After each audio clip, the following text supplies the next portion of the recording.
le 23 octobre 2014.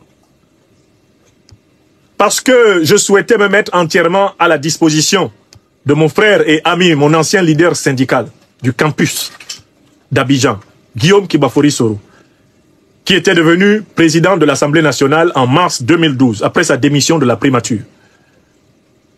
Nous entamâmes d'un commun accord une démarche pour ma mise à disposition complète de l'État de Côte d'Ivoire et notamment de l'Assemblée nationale de Côte d'Ivoire pour que j'officie aux côtés de mon ami et frère, mon leader syndical des années 90, Guillaume Soro, comme conseiller spécial à l'Assemblée nationale. La démarche, la procédure veut que l'administration ivoirienne et son chef suprême, qui est alors le chef de l'État, Alassane Dramane Ouattara, marquent leur accord pour que l'administration française, puisque je suis fonctionnaire de l'enseignement ici en France, l'administration française me mette à la disposition de l'État de Côte d'Ivoire, sans solde. Ma solde étant désormais payée par l'administration ivoirienne et que je sois donc affecté comme conseiller auprès de mon ami. Cette procédure fut déclenchée. Des courriers furent échangés entre les deux administrations. François Hollande était président. On est en 2014. C'était l'ambassadeur Georges Serre qui était en poste à Abidjan, si je ne m'abuse. Et c'est d'ailleurs lui qui a indiqué la procédure pour ma mise à disposition. Je peux citer parmi les témoins celui qui était alors secrétaire général de l'Assemblée nationale de Côte d'Ivoire, l'administrateur civil principal, Lat, mon doyen bien-aimé, que je salue. Avant lui, c'était Maître Faki Mfakaba, paix à son âme, qui était secrétaire général à l'Assemblée nationale de Côte d'Ivoire. Tous se sont impliqués pour faciliter, avec le directeur de cabinet du président Guillaume Kibafori Soro, notre aimé, bien-aimé, aîné, Bakari Dao, qui s'en est allé, paix à son âme. Voilà les artisans de la procédure. Et le président Guillaume Soro de décrocher son téléphone, d'appeler l'alors président de la République de Côte d'Ivoire, Alassane Dramane Ouattara, pour obtenir une audience, lors de laquelle, pour ma deuxième rencontre physique avec M. Ouattara Dramane, j'allais lui soumettre la doléance et mon accord d'être mis à la disposition de l'État de Côte d'Ivoire afin d'être conseiller spécial à plein temps de mon camarade, de mon ami et frère, Guillaume Kibafori Soro. C'était un jour ensoleillé. Le jeudi, je crois que c'était un jeudi, 23 octobre 2014. Vêtu d'une veste bleue foncée, avec un optimisme triomphant, et dans un véhicule affrété par mon leader, Guillaume Kibafori Soro, je traversais Abidjan et je fus reçu dans la résidence, au palais présidentiel du plateau de Cocody, où d'ailleurs j'avais été annoncé à la guérite, et où on me donnait de l'excellence, de l'entrée jusqu'à ma sortie. Excellence partout, excellence. Vous savez, c'est ça le côté flatteur du pouvoir, il ne faut pas y croire. Si ça vous arrive, n'y croyez pas. Respectez le protocole d'État, mais ne croyez pas qu'on va vous donner excellence, excellence toute votre vie si on vous l'a donné une fois. Soyez prudents. J'entendais seulement excellence, excellence, excellence, excellence. Hein? J'ai dit, hein? Nyamsi wa Cameroun. Te voici donc dans les problèmes. En Côte d'Ivoire, maintenant, on t'appelle excellence. Fais gaffe, n'y crois pas. Va d'abord voir le président Ouattara et c'est le résultat de votre conversation qui te permettra de croire qu'on peut t'appeler excellence ici. Wallahi billahi talahi. J'entre chez un Alassane Ouattara qui était d'une exceptionnelle bonne humeur, très détendu, souriant. L'expérience devait m'enseigner qu'il faut se méfier de lui quand il sourit. Surtout quand il commence avec mon fils. Vous savez comment il m'appelle? Alassane Ouattara, Franck. Monsieur le conseiller, Franck. Il ne prononçait pas tout mon nom. Il m'appelait Franck. Alors Franck, comment vous allez? Monsieur le Président, je me porte très bien. Je vous remercie de vous retrouver aujourd'hui. Notre dernière audience, c'était le 2 août 2012. Et le Président Guillaume Soro m'a fait l'honneur d'obtenir cette audience. Je vous remercie d'avoir accepté de me recevoir. Non, mais vous êtes le bienvenu ici, c'est chez vous. Non, non, non, vous savez, vous êtes un garçon brillant, brillant. Hein? Ça aussi, il faut faire attention. Il y a Woto. Avec Ouattara, il faut faire attention. J'allais apprendre ça. Quand il commence à te dire que tu es brillant, il faut dire, Monsieur le Président, comment puis-je être brillant devant vous? Vous êtes une lumière incandescente, inextinguible. Il était en train de me passer une de ses pommades. Voilà, mes chevilles enflaient comme ça, dans mes chaussures. Je disais, hein? Moi, petit professeur de philosophie, fils de paysan, d'ouvrier, de ménagère, c'est à moi que le président, le grand président de la Côte d'Ivoire est en train de... Hein? Mais dis donc, mon étoile est en train de briller ou quoi? Ou bien j'approche le trou. J'allais apprendre plus tard qu'avec Ouattara. Quand les qualités se multiplient dans son langage, attention, derrière toi, si tu fais un pas en arrière, il y a un trou. Et juste à côté, un objet à 6 planches. Une en haut, une en bas, une latérale en bas, une latérale vers le côté haut, et 2 collatérales. 6. Un cercueil. Oui! Je dis, mais... Ah, le président Guillaume Soro ne m'avait pas dit que le président Alassane Ouattara était content comme ça. Alors, expliquez-moi quel est l'objet de votre présence. Ça se passe bien? Vous êtes bien arrivé à Abidjan? Monsieur le président, ça se passe. Bon, président, s'il vous plaît, avec le président Guillaume Soro, qui, comme vous le savez, est mon leader syndical, je le connais depuis 1995. Moi, je suis parti de Côte d'Ivoire en 2000. Je n'étais pas là pendant tous les événements tragiques. Hein. J'étais installé à Poitiers. Donc, je n'ai pas été avec lui dans la rébellion, contrairement à ce que les ignorants pensent. Mais enfin, le président Guillaume Soro me propose d'être son conseiller spécial à plein temps. Je ne peux pas cumuler cela avec mes fonctions d'enseignant en France. Donc, on est tombé d'accord sur le fait que je demande à l'État français de me mettre à la disposition de l'État de Côte d'Ivoire sans solde, quitte à l'État de Côte d'Ivoire de me payer une solde, et donc de m'affecter comme conseiller spécial du président Guillaume Soro. Il dit, mais ça c'est formidable. Ah non, non, non, non, je suis tout à fait d'accord. Ah non, mais c'est magnifique.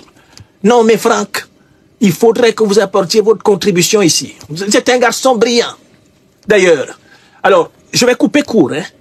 Bon, vous n'aurez pas besoin d'aller à l'Assemblée nationale, c'est du gâchis. Vous allez travailler avec moi ici directement à la présidence. Hein. Je vais accélérer la procédure, vous venez travailler avec moi. Vous serez mon conseiller spécial à moi. Hein. Guillaume n'a pas besoin de ça, de toutes les façons, l'essentiel du pouvoir est ici. Hein. Et je vous mettrai à l'aise. À l'aise. Vous ne manquerez de rien. Mais vous êtes un brillant sujet. Mais c'est incroyable, c'est pas possible. Quelle chance nous avons d'avoir des jeunes hommes comme vous mais c'est incroyable. Franck. Hein? Mon sang n'a fait qu'un tour.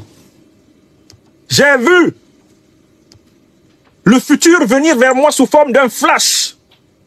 Et j'ai vu Alassane Ouattara me demandant de faire quelque chose contre Guillaume Soro. En ma qualité de conseiller spécial de Ouattara. S'il concevait que je ne pouvais pas être utile à la présidence de la République en étant conseiller à l'Assemblée nationale, cela voulait dire qu'il avait un plan contre Guillaume Soro. Mon intelligence me sauva. Je vis clair dedans. Je fus immédiatement hiéré, comme on dit en langue ivoirienne. Hein? Je vis le plan de Ouattara. Cousu de fil blanc, un traquenard de Sioux, en plein soleil, en plein midi. Ouattara me demandait de renoncer à travailler avec celui que je connaissais et qui m'avait amené auprès de lui, Guillaume Soro. De travailler avec lui. Et il en profitait pour me dire que ce que Guillaume Soro faisait à l'Assemblée nationale, ça ne servait à rien. Que l'essentiel du pouvoir, c'était lui. Ce qui me fit comprendre que Ouattara ne voudrait jamais que Guillaume Soro soit président de la République. Oh là là là là là là là là là là. Je suis en train de vous décrire les pensées qui traversaient mon système encéphalique à une vitesse supérieure à celle de la lumière. Une vitesse supersonique, une vitesse intersidérale. Parce que dans tout ça, c'est dans un mouchoir de 30 secondes qu'il me fallait réfléchir à la réponse à lui donner. Le satrape me regardait. Je voyais les encoignures et les commissures de ses lèvres. Dessiner le fameux faciès asymétrique que nous connaissons. Il attendait ma réponse. Alors, vous en pensez quoi? Prenons le temps de respirer. M'adossant calmement au centre de ma conscience, je fis à peu près de mémoire la réponse suivante au président Alassane Ouattara. Excellence, je suis très honoré de la proposition que vous me faites de travailler à vos côtés comme conseiller spécial à la présidence de la République. Mais j'ai le devoir de vous dire que, honnêtement parlant, je ne vous connais pas. Celui que je connais, c'est notre frère, votre fils, comme vous l'appelez si bien, le président de l'Assemblée nationale, Guillaume Kibafori Soro. Permettez-moi d'être son conseiller spécial et de vous être utile à partir de là-bas. Il me mettra à votre disposition chaque fois que de besoin. Mais je ne peux pas me permettre, au nom de la fraternité, de l'amitié qui me lie au président Guillaume Soro, de répondre à l'offre que vous me faites, alors que ce ne sont pas les termes dans lesquels lui et moi, nous nous sommes entendus avant que je me rende dans votre auguste palais. Alassane Ouattara respira. Que dis-je? Il soupira. Je l'entendis aspirer une bouffée d'oxygène, comme s'il était menacé de suffocation, et même d'une rupture d'anévrisme et d'une crise tachycardique. Et il me dit d'une voix sifflante, « D'accord, non, il n'y a pas de souci. Donc vous voyez avec Guillaume, vous vous organisez avec Guillaume, je vais donner des instructions, et ce sera fait rapidement. Il n'y a pas de souci, hein. Vous pouvez... Non, il n'y a vraiment pas de problème. Votre séjour à Abidjan se déroule bien. Très bien. Bon, donc je vous souhaite... Vous voulez manger un petit bout avec nous? Je peux toujours vous faire inviter. Vous voulez boire quelque chose? Excellence, j'ai pris un gros petit déjeuner. Là, mes réflexes de survie avaient commencé à m'attraper. En 2012, quand j'étais venu avec une délégation d'enseignants, ils nous avaient offert le champagne. Bon, pour un musulman, c'est un peu surprenant. Nous bûmes ensemble le champagne. Wallahi. Alassane Ouattara nous offrit le champagne. Le 2 août, à Ladji, le champagne sorti, le meilleur champagne possible du palais. Nous trinquâmes avec ma délégation. Et là, après m'avoir fait sa petite bouderie, il me proposait de boire et de manger. Quelque chose qui voulait que j'aie un âge un peu plus avancé que celui que j'avais en 2014 me dit: n'aie jamais faim quand tu as déçu un homme puissant. N'aie jamais soif quand tu as déçu un homme puissant. Monsieur le Président, merci beaucoup. J'ai vraiment pris un gros petit déjeuner. Je ne vais pas davantage occuper votre très important emploi du temps. Je vais me retirer en vous remerciant de votre hospitalité, de votre bienveillance. Aucun souci, professeur. Quand on s'est séparés, il m'a appelé professeur. Avant, il m'appelait Franck. Franck. Monsieur le conseiller spécial. Aucun souci, professeur. Tout ça est là dans ma mémoire. Quand je sors de chez Alassane Draman Ouattara, mon premier réflexe est de m'emparer de mon téléphone pour rendre compte à mon leader, le président Guillaume Soro. D'ailleurs, je croise au passage, au palais présidentiel, notre frère bien-aimé, Soul Toussoul, le chef de protocole du président Guillaume Soro, qui venait pour une autre mission. Et il me demande d'où je viens. Je dis non, le président Guillaume Soro vient de m'envoyer en audience chez le président Ouattara. Je vais de ce pas lui rendre compte. Ah, il dit très bien. Mais il me sentait troublé parce que Soul Toussoul, il me connaît depuis 1995. Ce sont ceux qui nous ont accueillis quand nous venions de l'exil du Cameroun.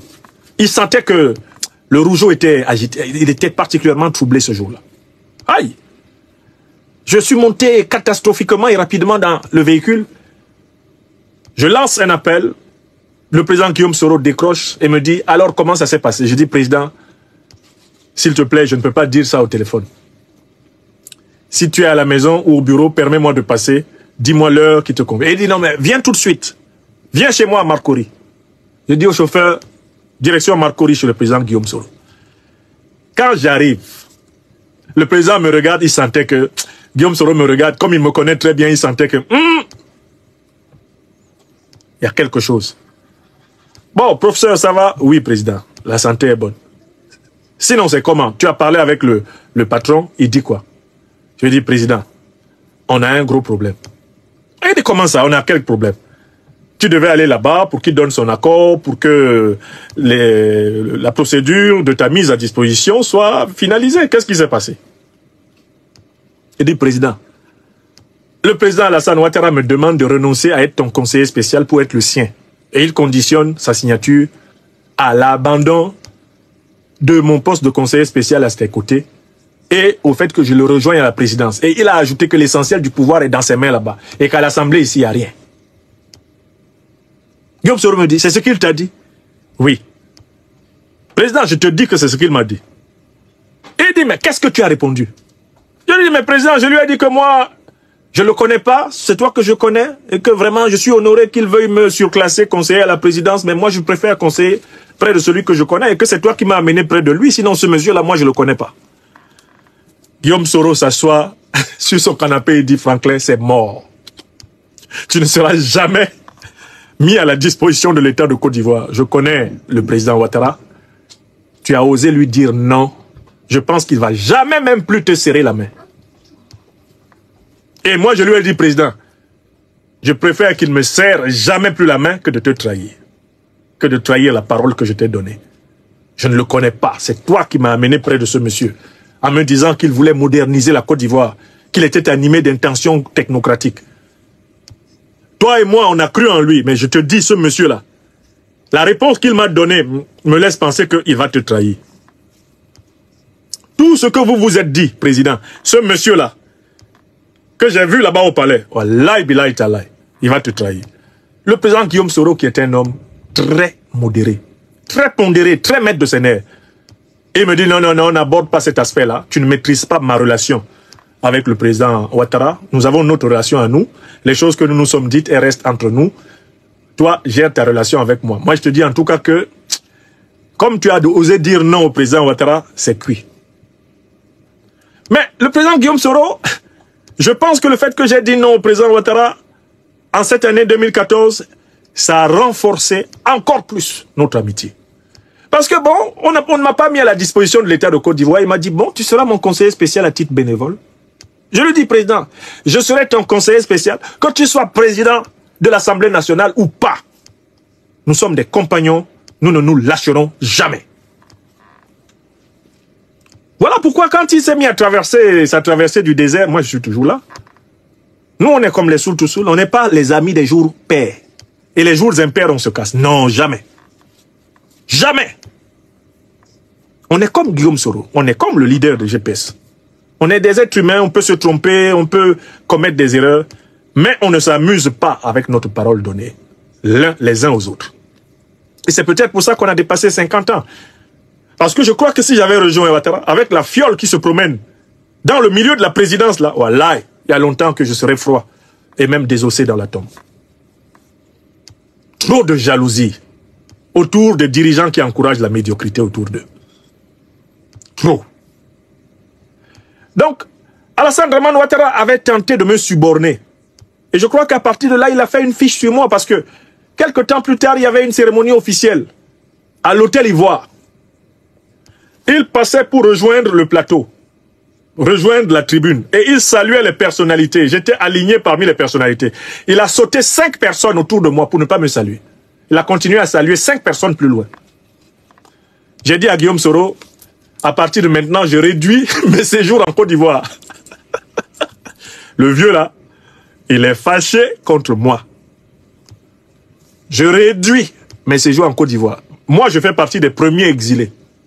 Parce que j'avais déjà su que Ouattara avait mon macabo. Je connais le vieux Grigou. J'ai compris que c'est gâté pour moi ici. Quelqu'un qui saute presque 10 personnes, il te voit. Il sent que tu es là. Pour ne pas te saluer, il saute 10 personnes. Les gens même étaient frustrés en se demandant pourquoi il ne les salue pas. Je savais que c'était à cause de moi. Comme j'étais là, et qu'il ne voulait pas qu'on dise qu'il a refusé de me saluer, parce que ça allait me donner une importance que je ne méritais pas. Il a sauté 10 personnes. Il a continué à saluer plus loin. J'ai fait remarquer au président Guillaume Soro que je suis en danger. Ma sécurité n'est plus assurée en Côte d'Ivoire tant que Ouattara est président. Ça se passe 2015-2016. Et j'ai réduit mes voyages. La dernière fois que j'ai mis les pieds là-bas, c'était 2017. 2017. Je ne suis plus venu. J'ai dit au président, Dieu nous a donné le cerveau. Le cerveau est un avertisseur. Tu dois savoir où tu vas et quelles sont les garanties que tu as là où tu vas. Dieu ne va pas te donner un avertissement autrement. Donc, je tenais à vous apporter ce témoignage aujourd'hui. Alassane Ouattara pour la France-Afrique, côté Afrique, a tenté d'acheter ma conscience, d'acheter mon âme. Je lui ai dit non. Macron, à travers les journalistes de France 24 que vous avez écoutés, a tenté d'acheter ici mon âme, ma conscience. J'ai dit non. Si les deux grands agents de la France-Afrique à Paris et à Abidjan sont déterminés à m'avoir, c'est parce que j'ai refusé de perdre ma dignité en les accompagnant dans la grande escroquerie contre les peuples africains. Voilà, c'est ce que je voulais démontrer par ce témoignage réitéré et documenté. Vous avez les dates et vous avez entendu la conversation avec les deux journalistes ici. Je passe à l'avant-dernier sujet de cette conversation. Maintenant, c'est à vous. Réagissez en commentaire, partagez vos réflexions et vos idées. Si cette vidéo vous a éclairé, n'hésitez pas à l'aimer et à la partager avec vos amis. Ensemble, nous construisons l'Afrique de demain. Restez connectés sur Afrique Diverse TV pour encore plus d'informations et de débats passionnants. À très bientôt.